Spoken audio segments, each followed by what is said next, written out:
Hello. I want to talk about psychopaths and narcissists today. Um, my I have experience in this because my mother was a narcissist and my stepmother was a psychopath, and and I've known people out of my family that are these as well. And I want to talk about a few traits that are red flags. First off, so they have a terrible sense of humor. Their sense of humor is really childish. They'll laugh at things like farting and burping and stupid body movements or somebody getting hurt. They'll laugh at just really ridiculous things. They say ridiculous things and find things ridiculous to be funny. Um,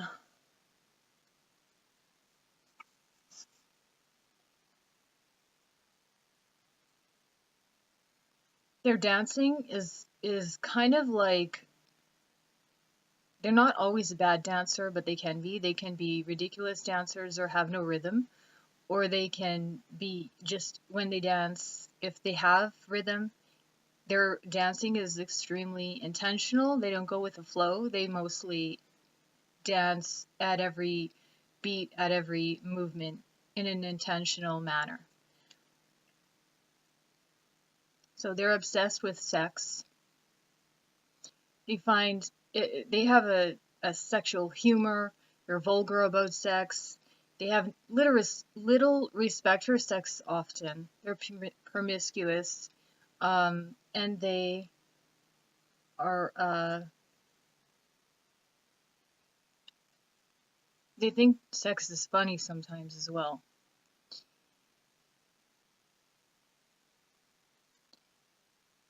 Yeah, their sex jokes, their sex humor is more like, again, it's a very childish way of finding it funny. So of course, being in the center of attention, in a limelight, people's limelight is they're they live for this, they thrive for that. That's what makes them tick. Um, yeah, they're attention seekers in every way. They're psychopaths more so. Psychopaths are also they have a sense of fearlessness and they they are adventure seeking, but in an addictive way, in a irresponsibly spontaneous way. Um,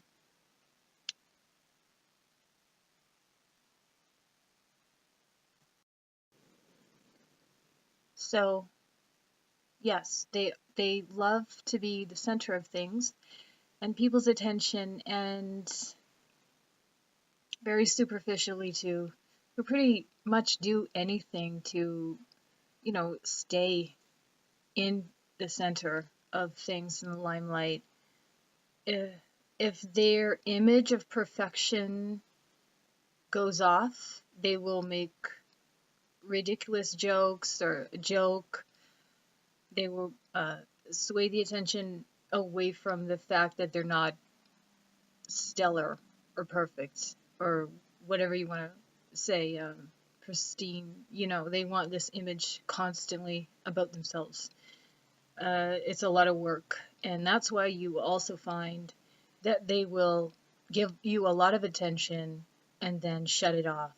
So it'll kind of go from being charming to neglect, because they're taking a break. They're needing to gather their selves to continue what they do, which is manipulation to its highest degree.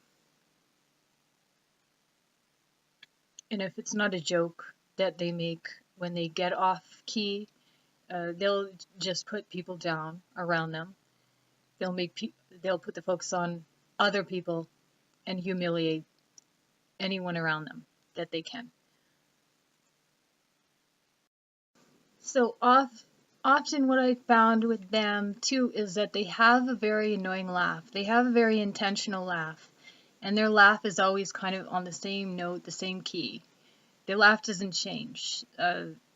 There's no personality in their laugh. So yeah, decision making is skewed for them.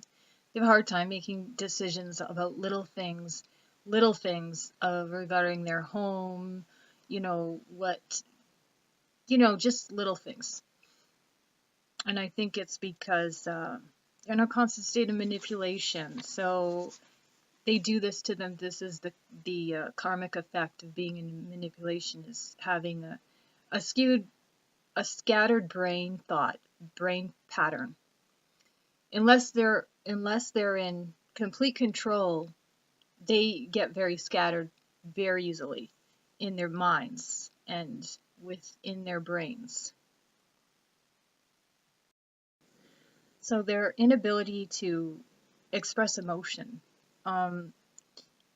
They can pretend to have certain emotions, and they can mimic people, and that's kind of how they get by and do things and relate human to human.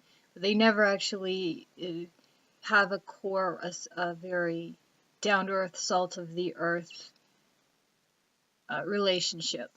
It's all very superficial. Everything is superficial to them because their whole life thrives on playing a part, playing a role, an acting role. And they can't express any empathetic, sympathetic emotions. They can pretend to, though. And women, I find, really have this down to an art form with regards to romantic relationships or just even friendships with males. They will use compassion, constantly a sense of compassion to manipulate. That's their core tool in those situations with men regarding a woman.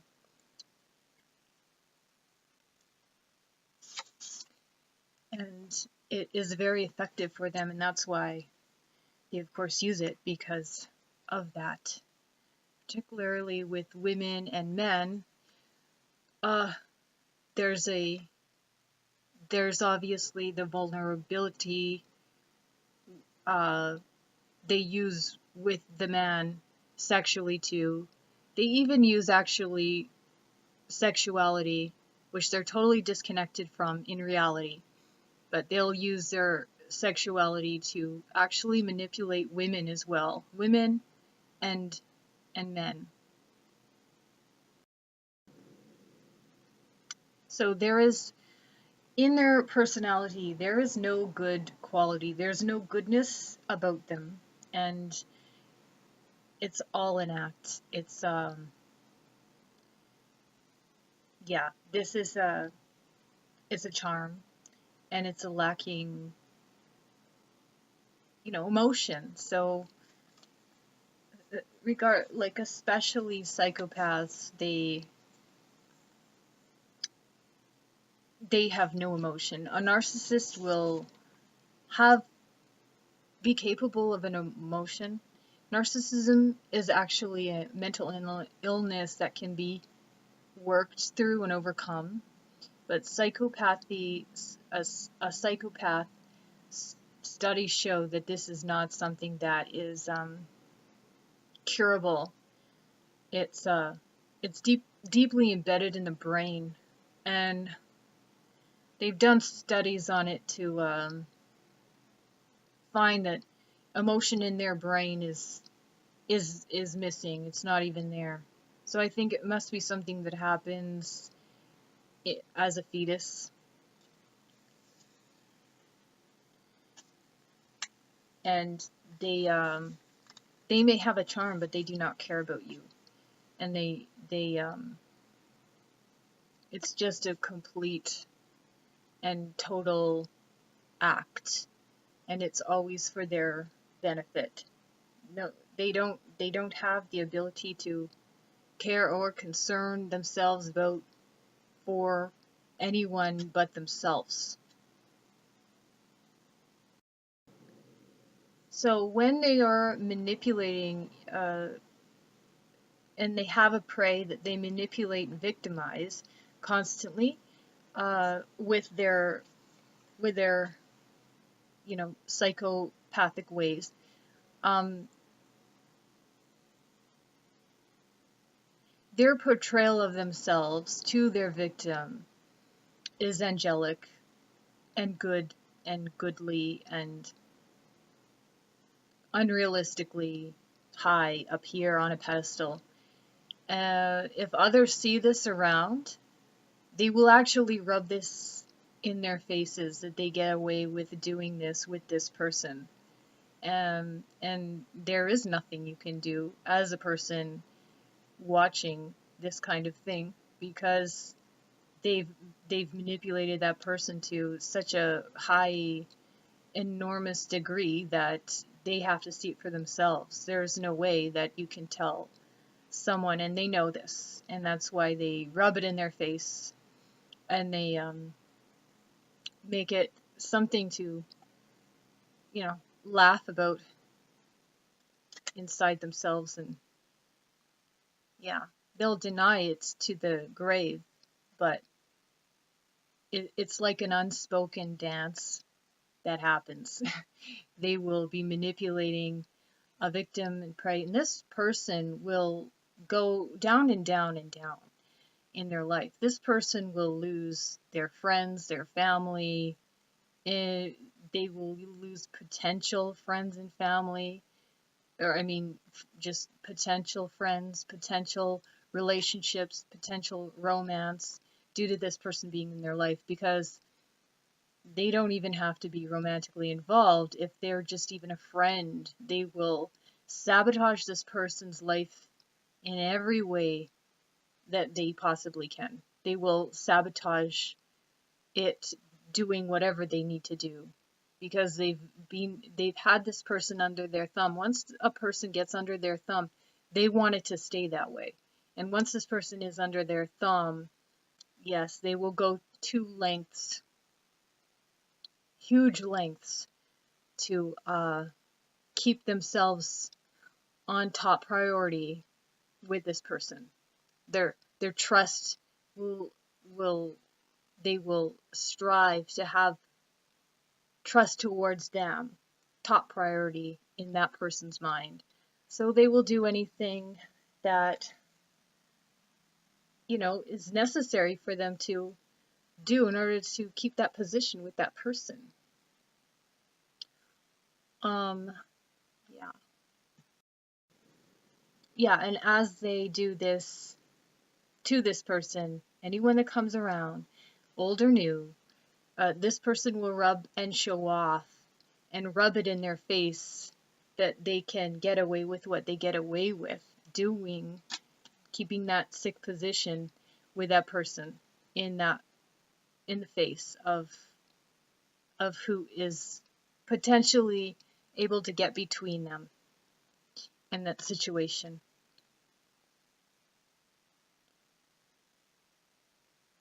All the while, they're portraying themselves as an angelic figure to the prey, the victim, the one that they're manipulating. And it's always interesting for me to see that the person that they've caught into their web as their prey believes that there is something about them that is good, and there is nothing about them that is good. They don't live in that world. Their realm is it's not of other human realms. This is why it's the mental illness that it is. It is so lacking in empathy and sympathy and human understanding that they have to actually watch other people around them to mimic human mannerism. and there is nothing good about them. They are really, you know, potentially, they're violent and they're extremely abusive, whether it be overtly or covertly. They're out to destroy their prey. They may seem like they love their prey and adore their prey, but there's something about their prey, this person that they've picked, that they chose that person because they can get something out of them, whether it be a woman that marries a man and she is financially well off, very stable with that man, or it's you know, like a jealousy thing. Yeah, when it comes to their victim or the prey, they have no sense of care or emotion towards them. There's something they're getting. So if it's a material thing of value, if it's a man, female, so sometimes there's a homosexual thing and a jealousy thing and just an envy thing that is prominent there. If it has to do with a man, there's an attraction there towards that person from them, but they still have no care or feeling for that person at all. It's a extreme. It's all about control in that instance. In every instance, it's about how they can be in a position of control with that person. So if it's with a man, a female to a man, or a male to a female, it's about their ability to control, that they found that they can control this person. So that's pretty much what drives their intentions, is that they can control this person. And they're probably also, in some way or another, they're envious. They're envious of that person for some reason, for some human thing. They know that they're lacking, and this person has that thing, and so they really want to have it for themselves, and they end up in the long run destroying that individual in any kind of shape or form. Mostly sadly, the thing that suffers with people that have become under the thumb of these people is their relationships, and important relationships, certain relationships. If this person feels threatened by somebody, they will destroy that relationship. That happened directly with my stepmother, who was a psychopath, and my dad. She immediately, I was 16 when they married, and she immediately, my dad stopped hugging me. It was like she just did not want him to have any close connection to me, because she could see that we were very close.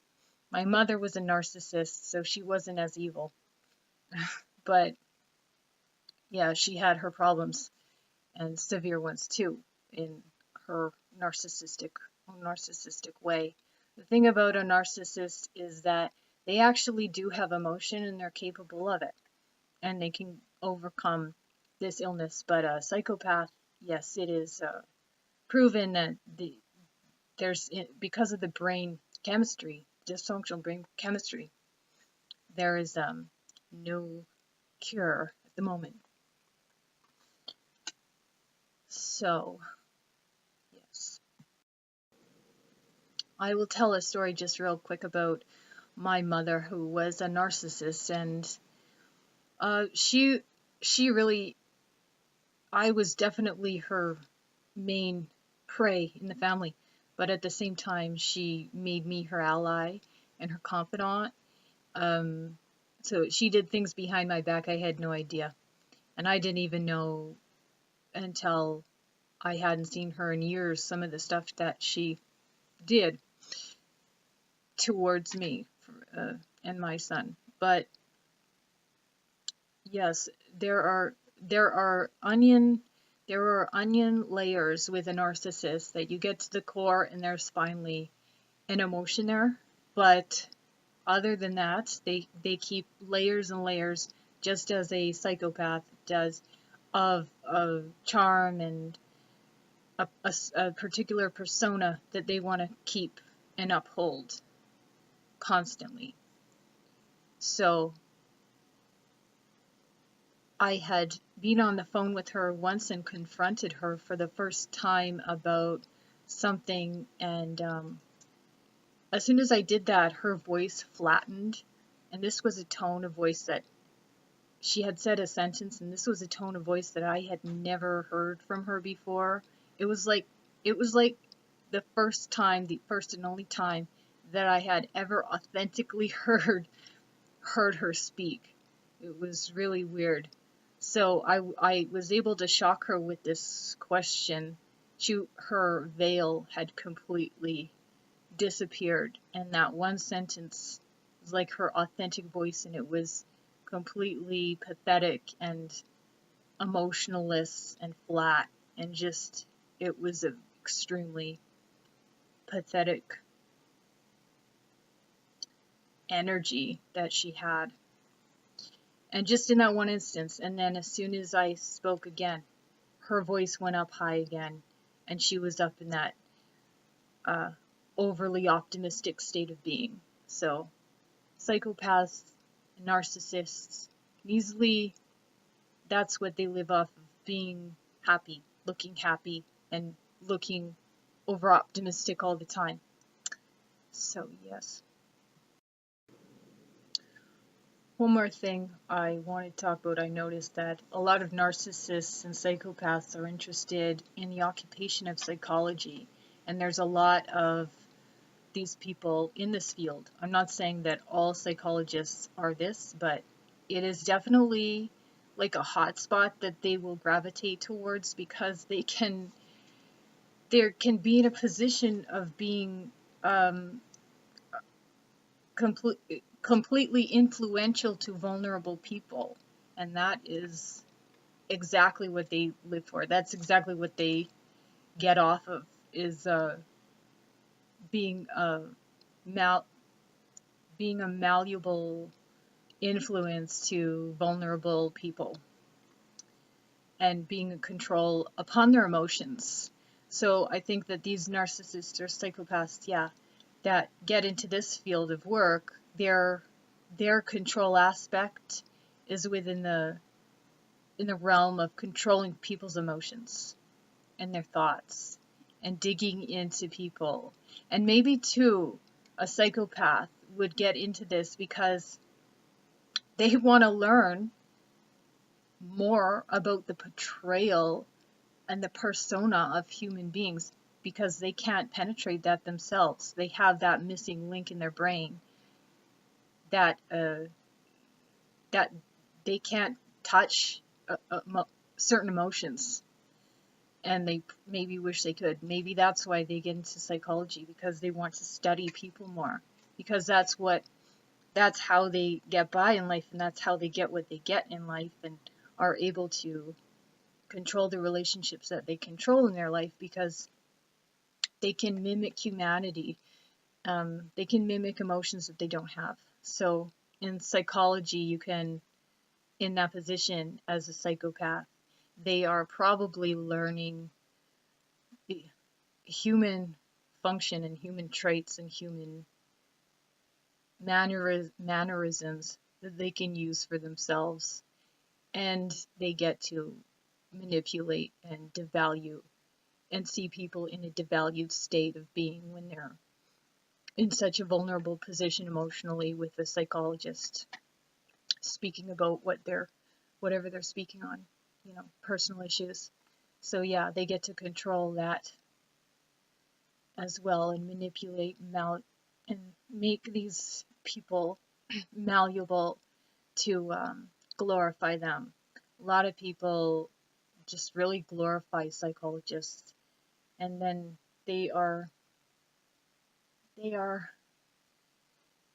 become ruined by by going to see a psychologist because it's a toxic person who they happen to be seeing. But yeah. So too, you spend enough time with these people, as a friend, as a close associate, you will become them. You will become like them. What is it that hooks people to these people? I think it is hooking with, feeding someone someone's own narcissistic ability. So they can put you up here and you can hit a euphoric, an emotional confidence, a state of being with them that is very narcissistic and it's very addicting. All humans have this trait and quality to be narcissistic, and they hook and feed off of that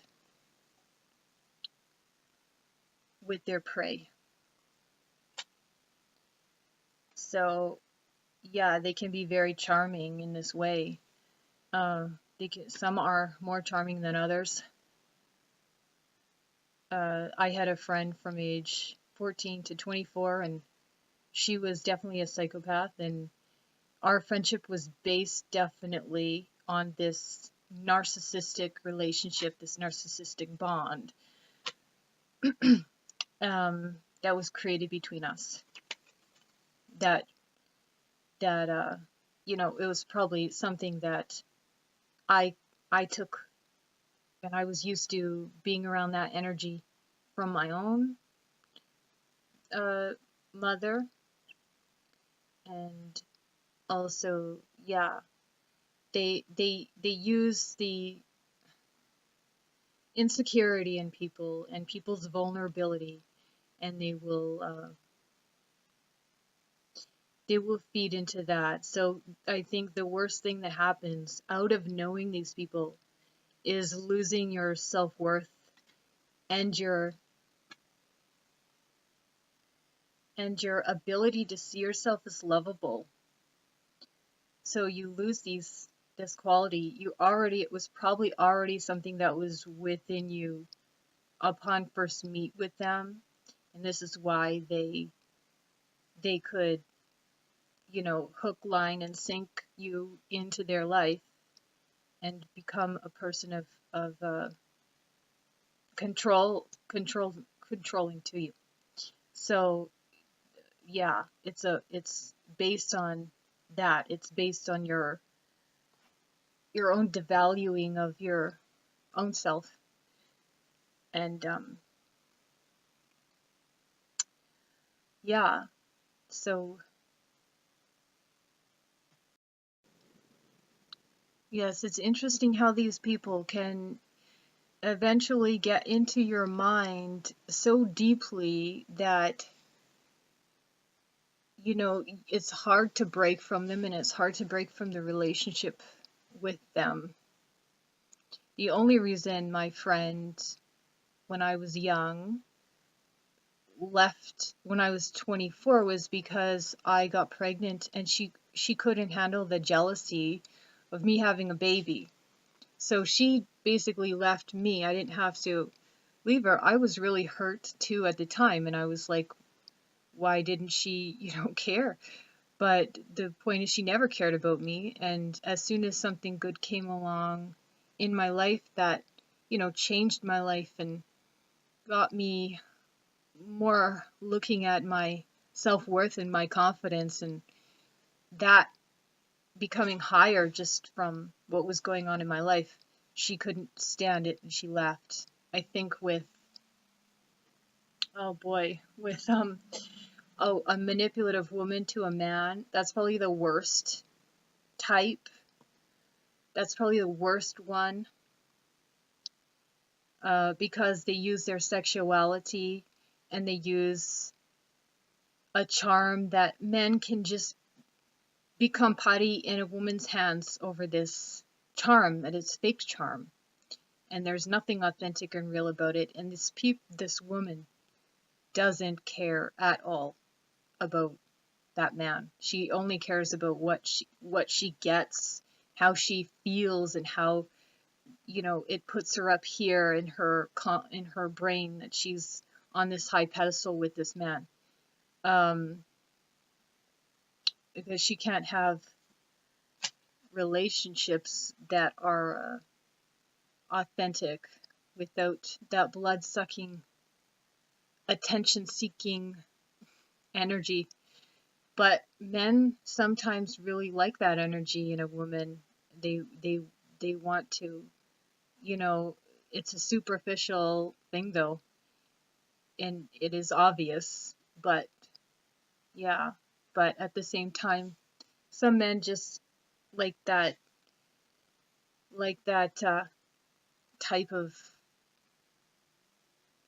maybe they're, you know, they're compatible in the sense that the man likes the effect that they're seeing with a female, and then the female likes sucking that out of the man, and the man is maybe getting something out of that, giving to her narcissism and psychopathy that is amusing to him and makes him feel, you know. And it's also that whole narcissistic, they're feeding, the psychopath feeds uh, the narcissism within the man, you know. And men need to be supported and made to be felt like they're important, somebody, and, you know, and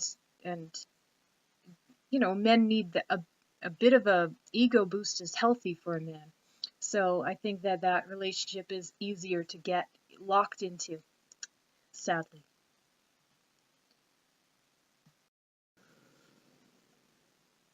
And another thing regarding the psychopathic woman and the male, the man, is that there's no good end in that, and you're really gonna, like I saw it with my dad. The man is going to really lose his passions in life. He's going to lose friendships, family. Your emotions will be lost along with this psychopath woman. She will bring you down with her, right down, and yeah, all your talents will disappear.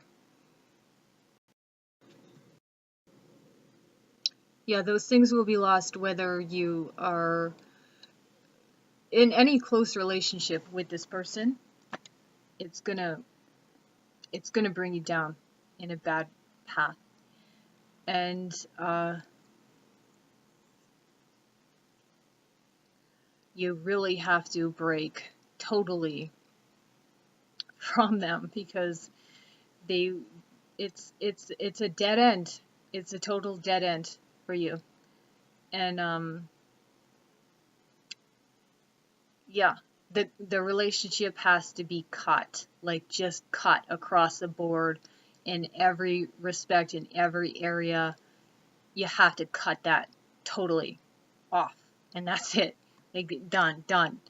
Um, if you don't do that, you know, this acquaintance will, it doesn't matter what position they are in your life, this acquaintance will, family, friend, lover, you know, partner, any position that they hold in your life, you have to cut that off, because they will always thrive to,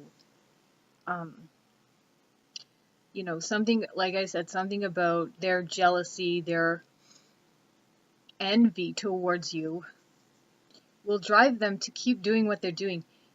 You will never be able to hit that point of happiness that you want in your life. You will never be able to be comfortable in your life the way that you want to be, the way that you need to be, if they are in your life in any way, shape, or form. Because they will use, in whatever position, they will do what they need to do to keep you down and to keep you under their thumb. So yes, that's about it. That's all I have to say about this. And you know, I had to cut a lot of people out of my life, like friends, family, just people I've known, just people here and there socially that were crazy. And it feels so good to not have them around. And life is happy, and it truly feels amazing. And I hope that if you're watching this and you can relate, that you do that. You do what's good and best for you. And the addictive feeling that you have towards them will disappear. If they played a huge number on you with conning and puzzling and fucking with your brain, that takes a few years actually to get rid of, to let go. Of course, meditation helps. That is a huge help in that instance when that happens. I had someone severely do that with me. Uh, you know, he was that was something else. But that's all, and have a good day.